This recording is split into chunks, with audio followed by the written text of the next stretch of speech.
All right, we're back in the program, ready for lesson number 2.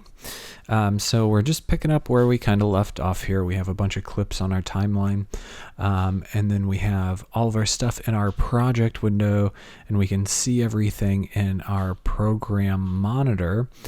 So what I really want to focus on for you guys is not just not everything involved with the timeline and program monitor, but some things that are like more visually specific.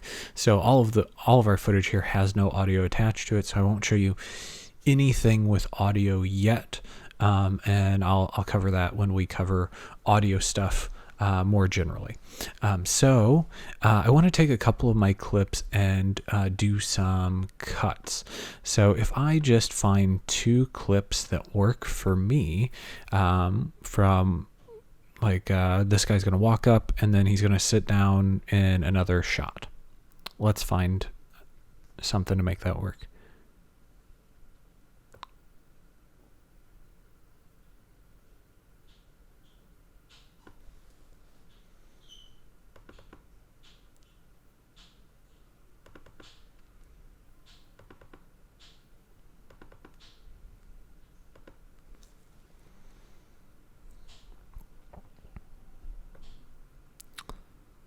So I'm just going to import a little bit more footage. I only had the 5 shots there.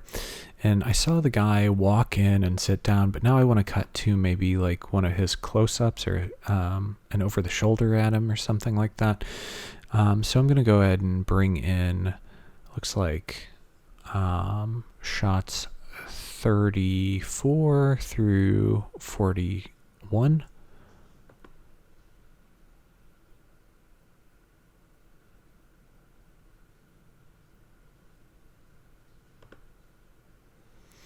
Okay, and in clip number 2, I'll find he just sat down from my in point. He's walking in, and at my out point, he just sits down. I'm going to jump to one of these shots, and that looks like not the greatest. He's got a whole lot of headroom there. Maybe I'll just jump back to my icon view and see what's up. A little bit smaller. So he doesn't sit down in any of these. Here he goes. In number 38, looks like he starts up and sits down. Nope. He starts down and gets up. Maybe. Let's take a look at this a little bit closer. Yep. Starts down. This one. That's the one we want. Number 36 is the one we want. So I'm going to start right as he approaches and starts to sit down. So here we go. He's starting to move. I'll set my in point and then my out point. And we just want to get the action of him sitting. There's out. Okay, so what we had was number 2 and number 36. We're just going to drop those onto our timeline here. We can change settings or keep existing settings. So once you bring in some footage onto your timeline that is a mismatch for the sequence settings, it will prompt you if you would like to change the sequence settings to match your video.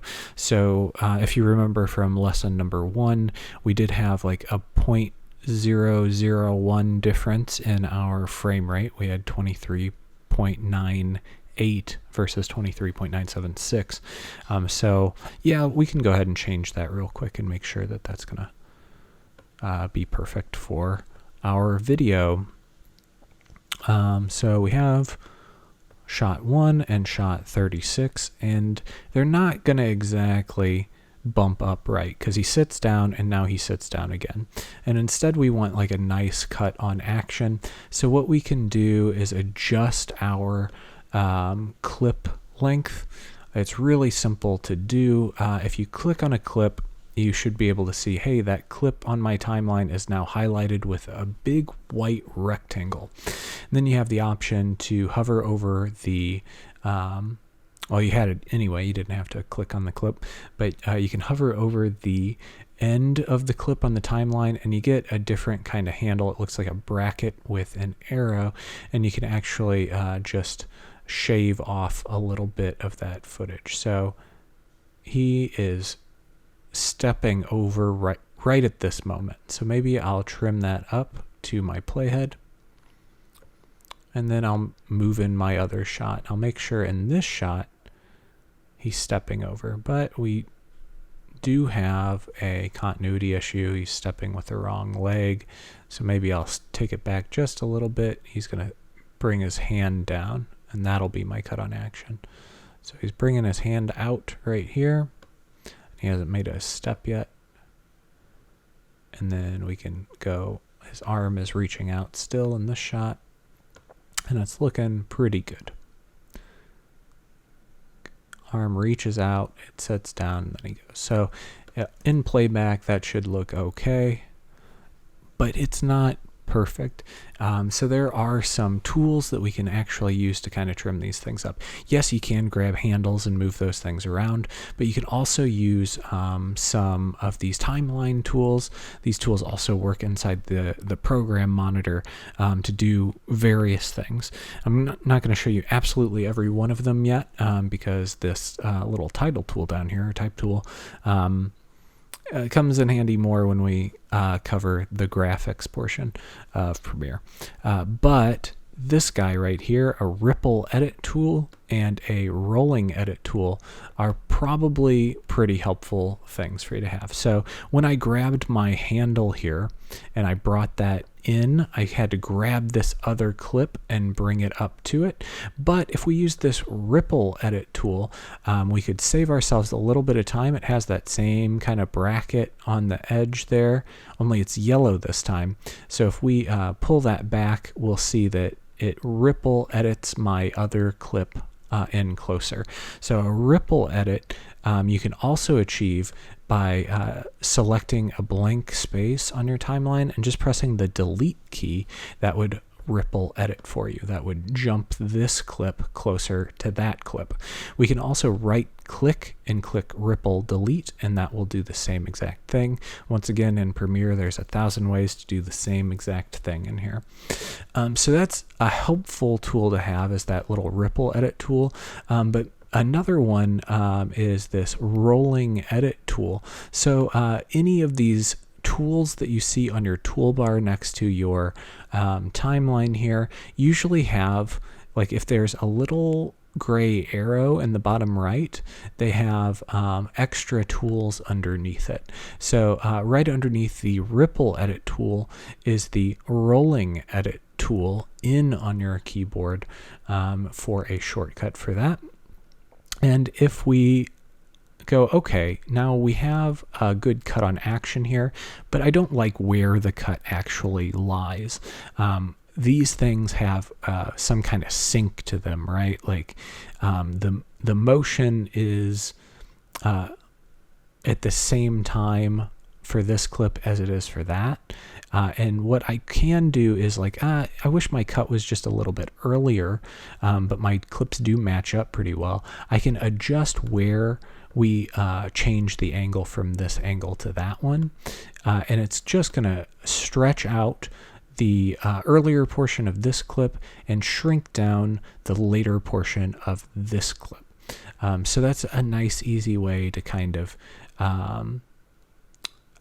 just bump your edit left or right just a little bit, especially if you get close, but you want to kind of tweak it and see what happens from there. All right, there's still plenty of tools for us to go through. The tool right beneath your selection tool here is the Track Select Forward tool. It's A on your keyboard for a shortcut, and with this tool we can highlight a whole bunch of clips all at once. So if you're used to working in, say, like Windows or other programs that allow you to select multiple things at once, you might think, hey, I can just click clip, and then I can hold in Shift on my keyboard and click another clip, and that will that will grab more than one at one time, and that does indeed work, but it is a little bit it takes a little bit of time to do that. Also, if you work in Windows and stuff, you might be used to clicking and dragging a rectangle around stuff. That works too. Whatever works for you is fine, but it's a few less clicks just to use that tool there. So A on your keyboard if you like to use that. Okay, now if I do make a selection like this, I might want to group all of these together. So if I have a selection made here, if I click and drag that around, they're all going to move together. But if I click away and do something else for a minute, now they're all going to be separated again. So I'm just going to press Control Z and get that back to where it was. So if I make that selection, or I can use that tool to make that selection. If I want to group all of these clips together, I can select all of them first, and then right click and go to group, and now these are grouped together, so I can move them together. If I click away for a minute and do something else, if I come back, they'll all be clicked when I click on one of those clips. Now there is something important to note in the timeline when you do something like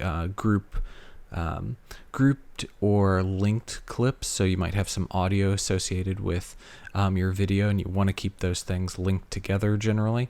But there's this little icon up here. It says linked selection. So if we toggle that off, now our groups no longer work. Our links would no longer work either. So if you have video and audio attached to each other, when you bring them into the program, that will break apart as well.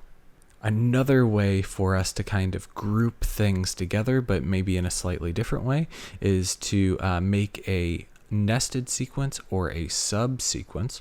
So if we make that same selection we made before, right click it, and then go to nest or make subsequence, we can do either one of these things. So if we make a subsequence, if we click that there, then we'll notice that a brand new item has appeared in our project window. That is test_sub_01. So that is a subsequence of the test sequence, and it's the first one of those. So as soon as you click that, it makes a whole new sequence, and if I open up that whole new sequence, it opens in a new tab for me, and I see that there are my clips there right at the beginning of that subsequence. Now, sequences are interesting because you can actually add a sequence within a sequence. That would be a nested sequence, but you can't add the same sequence into itself. So if I find the original test sequence in my project window and try to drag and drop that into the test sequence, it's unable to do that. If you do have a nested sequence inside your timeline, we'll go ahead and drag and drop the test sub_1. We can always double click that, and then it will break open the it'll break open that nested sequence, and we can see what's inside of it. If we make any adjustments to this nested sequence, it is grouped there. I'll just ungroup, and I can move these things around. Maybe I'll flip-flop these to videos, and I just jump back to my test sequence. I'll see that those videos have been flip-flopped, and that big area of black that I had there is now visible. So everything updates on the fly. It also got longer, so I could grab that handle and pull it out there, and that would give me the rest of the video that is in that subsequence. Now I can also make nested sequences inside a sequence, like automatically. So if I again make that same selection of those clips, and then I go to nest, it will create a sequence here of those clips, and it will place a nested sequence that takes the place of those original clips. So let's see how that works. So if I call this my nested sequence,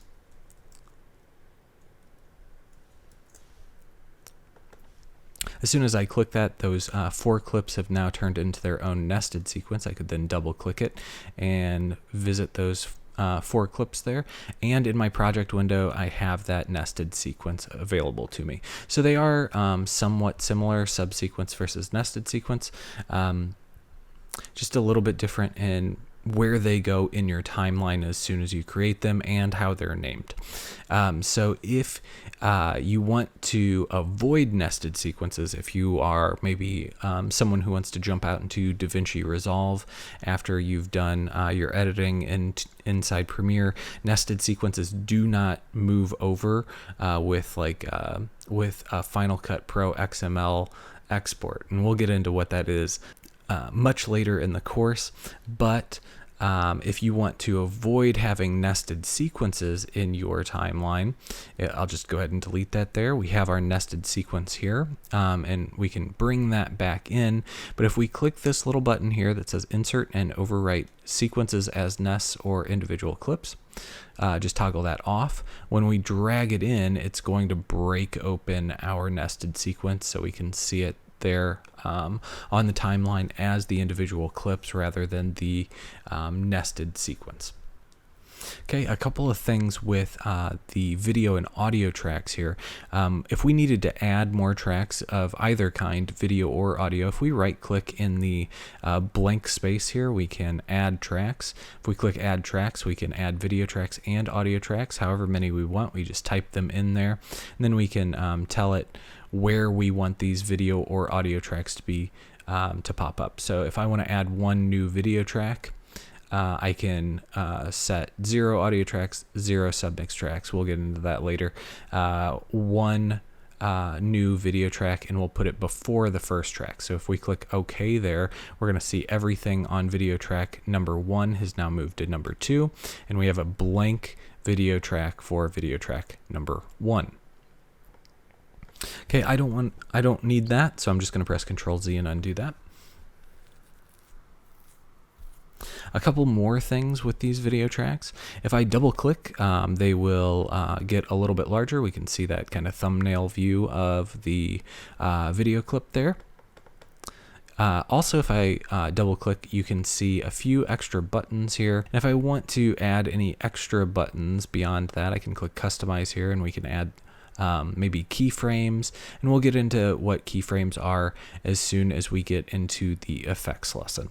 You'll also notice that when you double click, you can see a video track name for video track number 1. So it probably is a little bit annoying how much I say video track 1 in this. So if you want to keep your stuff really nice and organized, you can right click this, go to rename. You can maybe rename this master shot. So if the idea is you have a master shot that takes the entirety of the scene, it shows the entirety of the action in a single scene, you can lay that on your master shot video track, and you can lay close-ups and stuff on video track number 2. We also have some more tools over here. So if I take a look at this guy right here, the rate stretch tool, that's R on your keyboard, we can adjust the speed of a given clip. So let's say I don't have a shot that goes here, but maybe there's some music and the cuts have to be there, but I don't have a shot that can take the place, or I don't have a shot that can fill out that space. And instead, I just want to slow this clip down so that it'll fill out that space. If I use that rate stretch tool and then I grab the handle and stretch that out, we're going to see now there's a little number next to the name there, and that's how slow it's actually moving now. So it's only going to play back at 58.75% of its regular speed. So definitely slow there. It's a little bit choppy as well. So if you do want to slow down your video, the rate stretch tool is great for filling out these little spaces. But if you want to slow it down and you don't mind that it doesn't occupy this exact space, you can always right click your clip and then go to speed and duration here, and you can slow down the speed of your clip by a very specific amount. So if we want it at half speed, we can just press 50% there, and now it's going to go at half speed. Same number is there, it's just now 50%.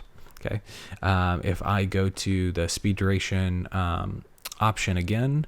You can also adjust this by duration. So if it does need to occupy, like if we know it needs to be 30 seconds long,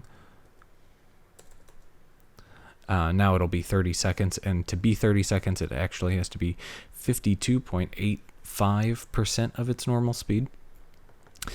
Something that the rate stretch tool cannot do, if we right click and go to that speed duration area, we can see that we can actually reverse the speed. So if we want our characters to move backwards, that is an option for us, and it's surprisingly common to see in videos. If we right click again and go to that speed duration, we'll also see some things for time interpolation, and these are somewhat important options, especially when you're slowing things down. So here's the idea of how this is going to work. So if you slow down your video, you almost certainly want to use optical flow. So what is happening between frames, right? Like there's 24 frames per second, but if you stretch that out, then all of a sudden it's 12 frames per second at 50%. So what does it do when it's playing? It's supposed to play back 24 frames per second. Does it just hang on a single frame? If it does, it plays back really choppy, and that would be frame sampling. But optical flow does a kind of morph between those frames, so it creates brand new frames in between there. So it'll be much smoother in playback. And then frame blending does a little bit less computing. But it does blend two frames together a little bit better than frame sampling. Now, if you are going the opposite direction, if you're taking something from 24 frames per second, and then you're speeding it up, if you're going 200% in terms of speed, then frame sampling is probably fine for you. It's just going to cut those frames out, which shouldn't be a problem that way. Slowing down, though, certainly one of these two: optical flow if you have the time, and frame blending if you just really need to go fast or you need to do a quick draft for somebody to see. The slip and slide tools are they sound really fun, right? But the slip tool basically takes your clip and you can oops. There we go. So maybe that's because it's slowed down. Let me grab a different clip here. Okay. So if you click and hold and drag, you should be able to see your previous cut, your previous clip, and then the new version of your clip. So essentially, you're taking the same amount of time with the clip on the timeline, but where you start and where you end will be different. Okay, and then right underneath that tool is the slide tool.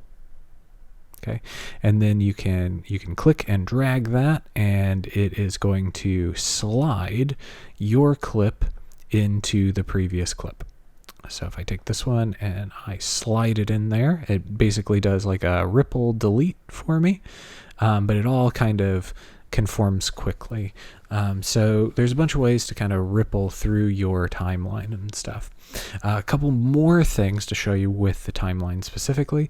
This thing right up here, snap in timeline, it looks like a little, what's that called? A magnet. So it kind of magnetizes your clips so they stick together. They stick to the playhead as well. So right now I could end up with a little bit of space in between my clips because this thing is toggled off, but if I toggle it on, you can feel it really like snap to the clips around it, and you can even see a line there.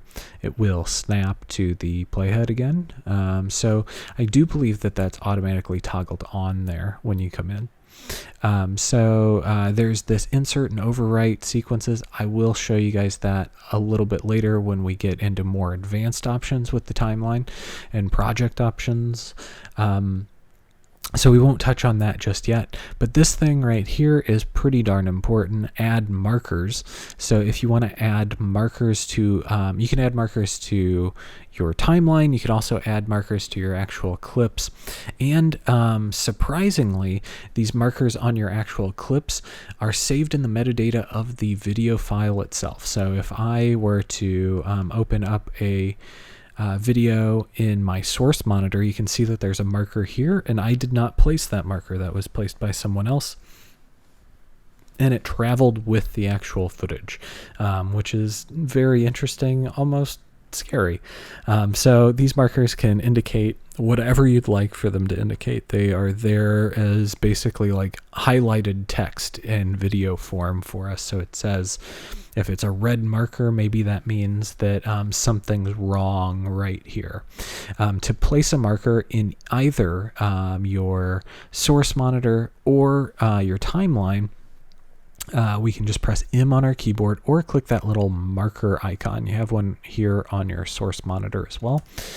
So as soon as we press M, we get a marker, but it doesn't have any kind of color to it or anything like that. If you want to customize your marker, and I highly recommend doing this, you double click the marker, and then you'll get a marker window that you can actually name. Maybe we say, cut this part. Okay, and then we can make that color marker, our marker color, whatever we'd like. So it is a comment. We could also make these like chapter markers if you plan on going out to DVD or something like that. You can do that, but a comment marker is usually what we use. And then we can add comments to it if we need to. We can add a significant amount of comments. If I press OK now, you can see that it is now red. I do want to show you this other thing with this marker, and I think one of the biggest positives about using markers, if we double click that again, we can actually turn up the duration a little bit, and you see, oh, I can read that text now. Before, if I hovered over the marker, I could read the text that I had, but now I can really see it, and I can apply this marker to not just to a single frame, but for an entire duration. It does kind of act like our clips, where you can grab the handles and adjust that duration. So long as you turn up the duration just a little bit on those markers, you should be able to really customize it from there.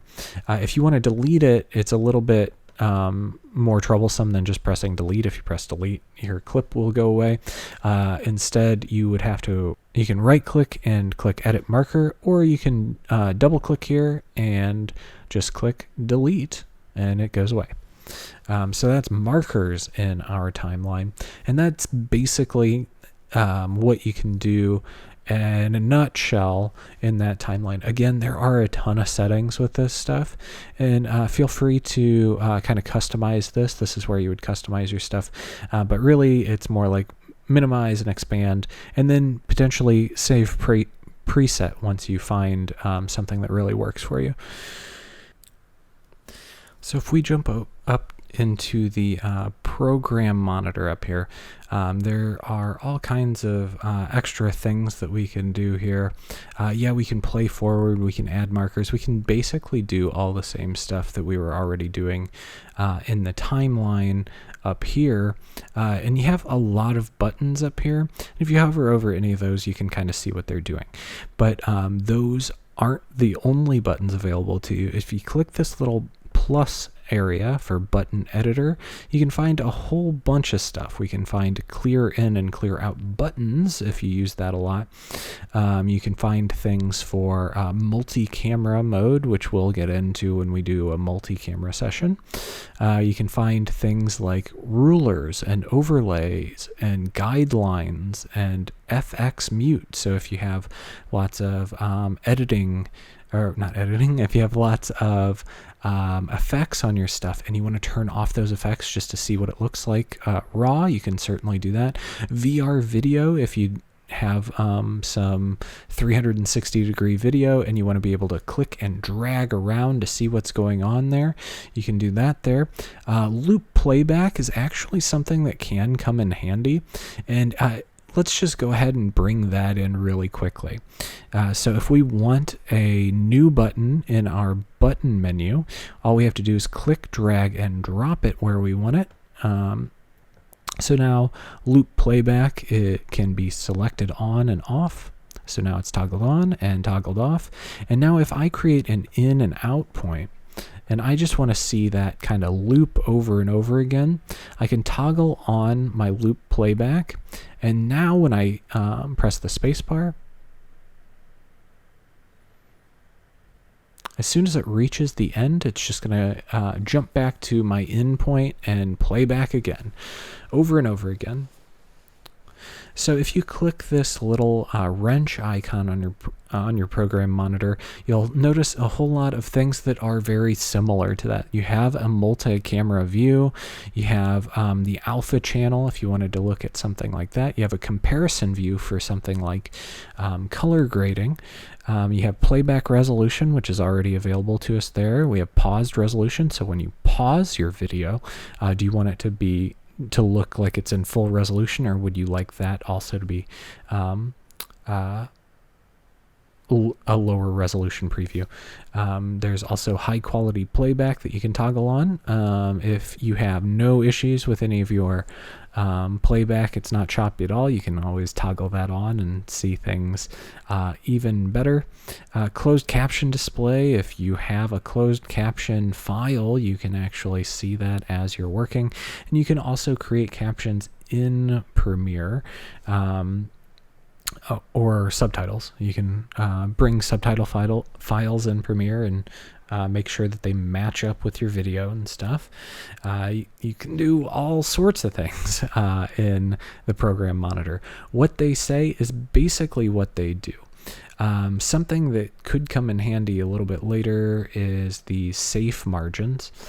So there is a title safe margin, which is the inner rectangle here. So if you have some text and you're worried about, if you want your video to be kind of universal, go out onto televisions and stuff, and it might go on like broadcast television, you'll need to keep your titles within that title safe. And then you have an action safe outside of here. So the title safe is probably really only used for text applications, but the action safe is kind of important if you have really interesting action taking place outside of this outer rectangle. You might actually lose that on some displays. So if you're worried about that at all, you can open up these guidelines and see what they look like. You can also add that as a button. Here's a button here, and we can toggle that off and on that way. So the same stuff that's here in buttons is also available here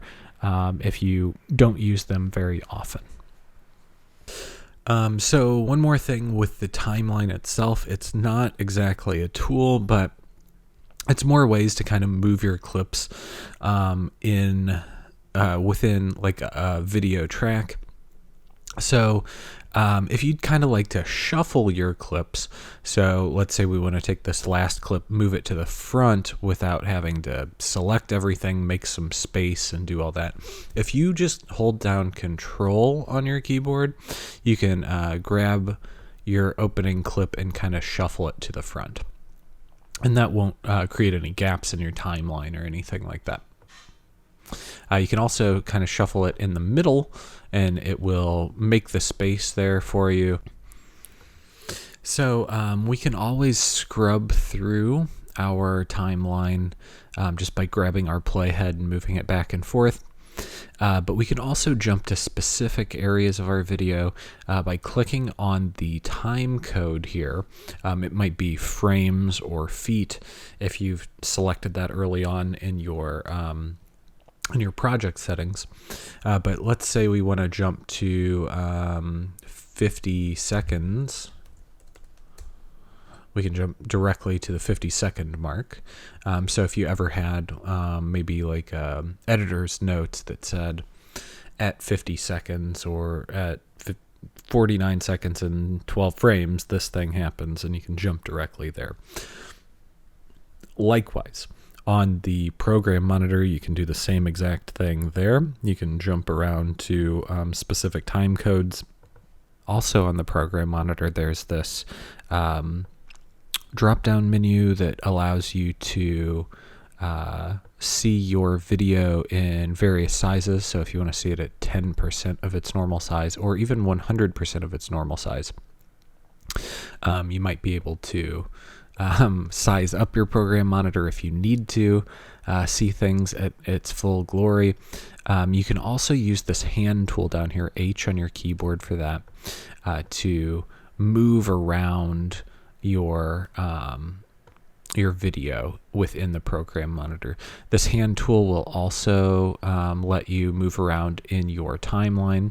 So if we zoom in on our timeline really quickly, there are handles for that at the bottom.